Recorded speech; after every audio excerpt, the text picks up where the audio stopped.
எல்லாருக்கும் வணக்கம். இந்திய அரசியல் சாசனம் நம்ம தமிழ்நாட்டில் இருக்கிற எல்லாருக்குமே கொடுத்துருக்கிற உரிமையில் ரொம்ப ரொம்ப முக்கியமானது ஓட்டிங் ரைட், வாக்குரிமை.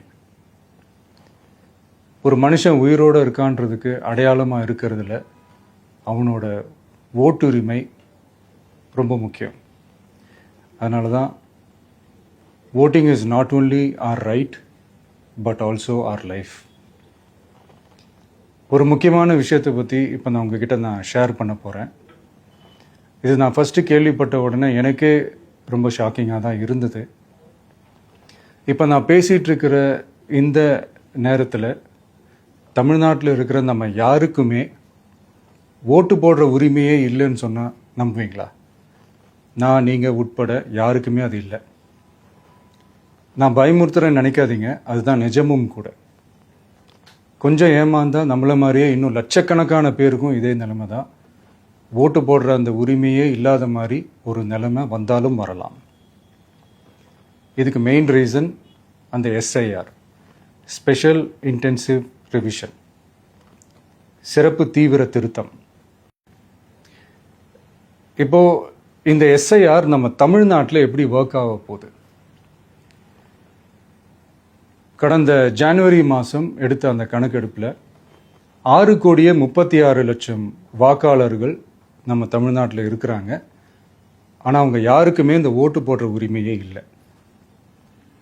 அந்த பிஎல்ஓன்னு சொல்லுவாங்க, பூத் லெவல் ஆஃபீஸர்ஸ், வாக்குச்சாவடி நிலை அலுவலர். அவங்க தான் வீடு வீடாக போய் அந்த ஃபார்மை கொடுப்பாங்க. அதை நம்ம ஃபில்அப் பண்ணி கொடுக்கணும்.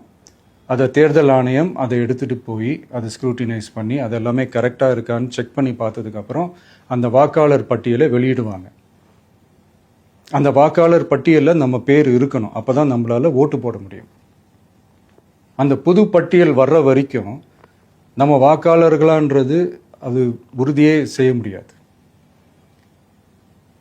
இன்கேஸ் அந்த புது பட்டியலில் நம்ம பேர் இல்லைன்னா அது ஒரு தனி ப்ராசஸ், அது ஒரு தனி ஃபார்ம், அது ஒரு தனி கிளைம்ன்ற மாதிரி அது ஒரு வேறு வேலை.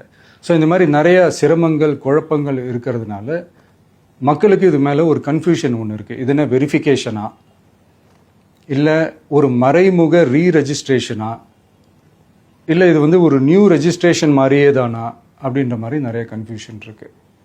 அவங்க செய்ய வேண்டியதெல்லாம் ஒன்றே ஒன்று தான். இந்த மாதிரி வீடு வீடாக போய் அந்த என்யூமரேஷன் ஃபார்ம் நம்ம ஃபில்அப் பண்ணி கொடுக்கும்போது அதுக்கான அக்னாலேஜ்மெண்ட்டை அந்த பிஎல்ஓ அந்த ஆஃபீஸர்கிட்ட இருந்து நீங்கள் வாங்கிக்கணும். அது ரொம்ப ரொம்ப முக்கியம். இது நான் சொல்கிறது வாக்காளர் பட்டியலில் ஆல்ரெடி உங்கள் பேர் இருக்கிறவங்களுக்கு நான் சொல்கிறேன். இப்போ புது வாக்காளர்கள், ஃபர்ஸ்ட் டைம் ஓட்டர்ஸ், அவங்களுக்கு ஃபார்ம் 6ன்னு ஒன்று இருக்குது. அதை நீங்கள் ஃபில்அப் பண்ணி நீங்கள் உங்கள் ஏரியாவில் இருக்கிற சம்மந்தப்பட்ட அந்த உங்கள் அலுவலகத்தில் நீங்கள் டைரெக்டாகவும் சப்மிட் பண்ணலாம், இல்லை நீங்கள் ஆன்லைன்லேயும் சப்மிட் பண்ணலாம். அப்படி ஆன்லைனில் நீங்கள் சப்மிட் பண்ணிங்கன்னா அதுக்கான ஸ்க்ரீன்ஷாட்டை எடுத்து வச்சுக்கோங்க. ஃபோனில் மெசேஜ் வரும், அதை சேவ் பண்ணி வச்சுக்கோங்க. அப்ராடில் இருக்கிறவங்க கூட அந்த எஸ்ஏஆர் ஃபார்மை டவுன்லோட் பண்ணி நீங்கள் அதை ஃபில்அப் பண்ணி சப்மிட் பண்ணலாம். அதுக்கான அக்னாலேஜ்மெண்ட்டை வாங்கி வச்சுக்கோங்க. ரொம்ப முக்கியமாக உங்களோட பிஎல்ஓ அந்த ஆஃபீஸர் யாருன்னு தெரிஞ்சு வச்சுக்கோங்க. இந்த தேர்தல் ஆணையம் அந்த வெப்சைட்டில் போனீங்கன்னா அந்த பர்டிகுலர் பிஎல்ஓ ஆஃபீஸரோட ஃபோன் நம்பர் கூட நீங்கள் எடுத்து வச்சுக்கலாம். இன்கேஸ் உங்களை யாரையும் ரீச் பண்ணலை இல்லை உங்களுக்கு அந்த ஃபார்ம் கிடைக்கல அப்படின்னா நீங்கள் அவரை காண்டாக்ட் பண்ணி அந்த ஃபார்மை வாங்கி நீங்கள் ஃபில்அப் பண்ணி நீங்கள் சப்மிட் பண்ணலாம். ரொம்ப முக்கியமாக அதுக்கான அக்னாலேஜ்மெண்ட்டை வாங்கி வச்சுக்கோங்க. இது எல்லாமே சரியாக செஞ்சாலும் இந்த எஸ்ஐஆர் மேலே சில டவுட்ஸ் இருக்குது.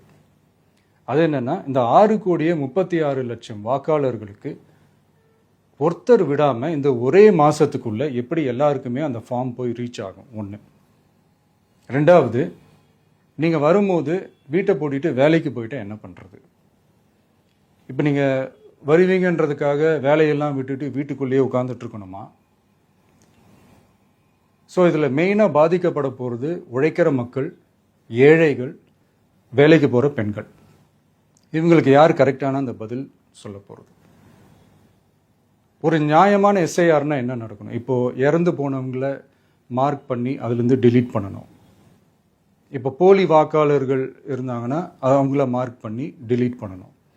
இப்போ ஆல்ரெடி ஓட்டு இருக்கிறவங்களுக்கு எதுக்கு இந்த ரெஜிஸ்ட்ரேஷன் என்ற பேரில் இவ்வளவு குழப்பங்கள் அப்படின்றது தான் இங்கே கேள்வி. இப்போ புதுசாக வர வாக்காளர்களையோ இல்லை ஓட்டு இல்லாதவங்களையோ சேர்த்தா பத்தாதா?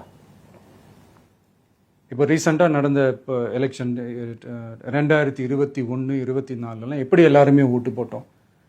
அதில் ஓட்டு போட்டவங்க கூட இப்போ புதுசாக ரெஜிஸ்டர் பண்ணணும்னா அது ஏன் அந்த கன்ஃபியூஷன் அப்படின்றத நாங்கள் கேட்குறோம். அதனால தான் நாங்கள் எஸ்ஐஆரை எதிர்க்கிறோம். இப்போ புதுசாக சில கம்ப்ளைண்ட்ஸ்லாம் வர ஆரம்பிக்குது. அது என்னன்னா முக்கியமாக நம்மளுடைய டிவிகே தோழர்களுக்கு அந்த ஃபார்ம் கிடைக்க மாட்டேங்குது, கொடுக்க மாட்டேன்றாங்க அப்படின்ற சில கம்ப்ளைண்ட்ஸ். இது யார் பண்ணுறாங்க அப்படின்றது நான் தான் சொல்லி தெரிய வேணும்னு ஒன்றும் அவசியம் இல்லை உங்களுக்கு. இப்போ இருக்கிற ஆட்சியாளர்கள் அவங்களுக்கு கைப்பாவையாக இருக்கக்கூடிய சில பேர் இதை செய்ய ஸ்டார்ட் பண்ணியிருக்கிறாங்க. அதனால் மைடியர் வர்ச்சுவல் வாரியர்ஸ், இதை சாதாரணமாக எடுத்துக்காதீங்க. இது எல்லாருக்குமே அந்த ஃபார்ம் போய் ரீச் ஆகணும். இதில் ரொம்ப உறுதியாக இருங்க. அதையும் மீறி உங்களுக்கு அந்த ஃபார்ம் கிடைக்கலன்னா இருக்கவே இருக்கும் ஆன்லைன். தேர்தல் ஆணையம் அந்த வெப்சைட்டில் போய் அந்த ஃபார்மை டவுன்லோட் பண்ணி நீங்கள் ஃபில்அப் பண்ணி சப்மிட் பண்ணலாம். உங்கள் வீட்டில் இருக்கிறவங்களுக்கு நீங்கள் செஞ்சு கொடுங்க, பக்கத்து வீட்டில் இருக்கிறவங்களுக்கு செஞ்சு கொடுங்க, தெரிஞ்சவங்களுக்கு, தெரியாதவங்களுக்கு, பழகினவங்களுக்கு, பழகாதவங்களுக்கு எல்லாருக்குமே நீங்கள் தயவு செஞ்சு கொடுங்க. அண்ட் ரொம்ப முக்கியமாக நம்ம ஜென்சி கிட்ஸ், நம்ம ஃபஸ்ட் டைம் ஓட்டர்ஸ், நம்ம புது வாக்காளர்கள், நம்ம நண்பா நண்பிகள், அவங்க ரொம்ப கேர்ஃபுல்லாக இருக்கணும். நான் ஆல்ரெடி சொன்ன மாதிரி உங்களுக்கான ஃபார்ம், அந்த ஃபார்ம் நம்பர் 6, அதை கரெக்டான டீட்டெயில்ஸோட கரெக்டான உங்கள் டாக்குமெண்ட்ஸை வச்சு அதை சப்மிட் பண்ணுங்கள். ஏன்னா வரப்போகிற தேர்தலில் நீங்கள் தான், அந்த ஜென்சி வாக்காளர்கள் தான் மிக முக்கியமான ஒரு ஃபோர்ஸ் அப்படின்றது எல்லாருக்குமே தெரிஞ்ச ஒரு விஷயம்.